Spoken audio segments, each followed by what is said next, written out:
Rump Chapter 6. Gold, gold, gold! That night I jerked awake to a shrill hum. A swarm of pixies hovered over me. One was on the tip of my nose, another in my ear, and two were walking down my chest. Several danced on my hands and chirped excitedly. I held very still.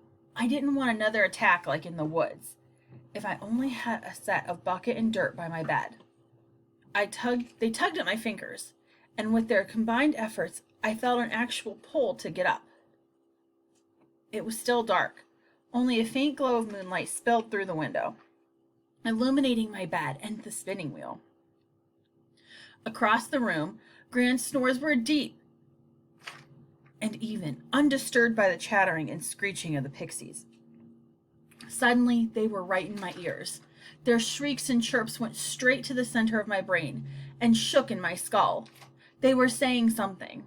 I had to strain to listen, but they were chanting excitedly. I didn't know pixies could say real words. Gold, gold, gold, it sounded like. The pixies tugged at my hair and ears and clothes. Dozens were wrapped around my fingers, furiously beating their wings in an effort to lift me from my bed. They were pulling me towards the spinning wheel. And in that moment, an idea cracked open in my brain. It was like an egg had been sitting there for quietly for a long time.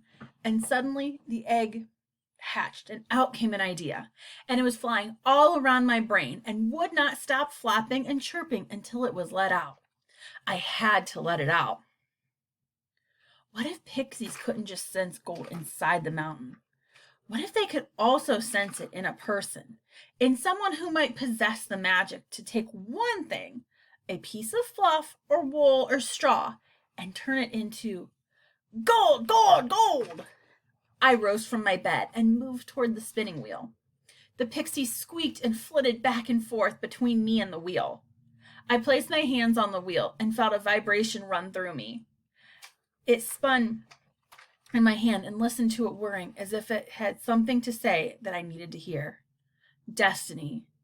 That's what this was. I had no wool. The pixies had taken it the last time I tried to spin. I looked around the cottage. There were chicken bones and chicken feathers and bits of yarn. There were quilts and dishes and the big empty kettle under the hearth.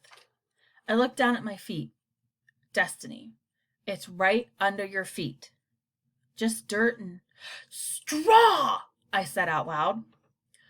Gold, gold, gold, the pixies sang in response.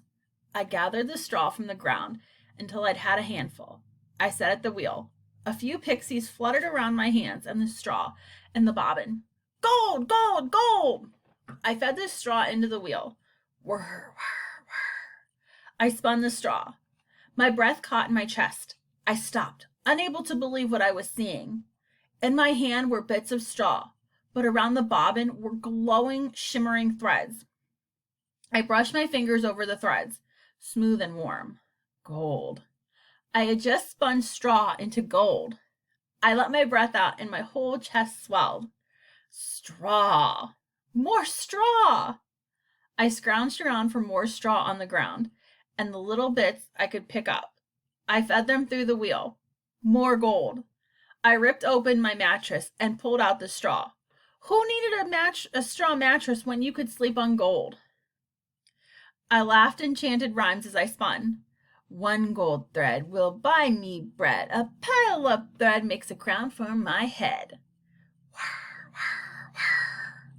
I fed the straw into the wheel, rhythmically pulling and twisting it, and it made the most beautiful sound as it transformed into gold. A tinkling song, soft yet vibrant. More pixies burst from the crevices, and they all danced on the gold, twittering and screeching. Gold, gold, gold! I laughed. I loved the pixies. I slid under the silky gold off the bobbin and onto the floor to make room for more. I spun all the straw in my mattress. I spun until morning broke through the little window and sunlight made the gold glimmer. I stood and admired the fruits of my labor. A fortune lay at my feet, enough to feed me and Gran for the rest of our lives. Gran was still sound asleep, though. The sky was lightening. Lately, she slept until after I had left for the mines, but I was so excited. I wanted to wake her and show her our fortune. This was my destiny, to be rich and fat and happy. A shadowy movement caught the corner of my eye. I jerked around and saw a figure ducking beneath the window. I ran to the door and stepped outside.